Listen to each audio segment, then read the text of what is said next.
5 benda ni yang haram tapi ada dekat rambut kita, dan sebenarnya ramai juga orang yang buat benda ni tapi mungkin diorang tak tahu. First sekali ialah pakai rambut palsu.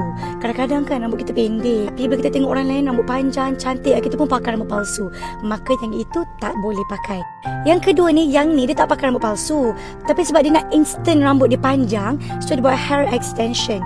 Yang itu pun tak boleh. Yang ketiga, yang ni macam tak ramai lah kot yang buat, tapi ada, iaitu kita potong rambut kita tapi menyerupai lelaki. Yang keempat, mewarnakan rambut dengan pewarna yang menghalang air. Kalau kita mandi wajib, dia tak kena betul-betul, dan kalau kita nak berwuduk pun tak boleh. Maka yang itu tak boleh. Kalau korang nak warnakan rambut, boleh, tak ada masalah, tapi make sure bahan-bahan yang digunakan tu adalah bahan-bahan yang halal. Lima ni yang ni ramai lelaki buat, iaitu mewarnakan rambut kepada warna hitam untuk kita ni nak nampak muda. Kalau kita nak bercantik, berhias, okey je, tak ada masalah.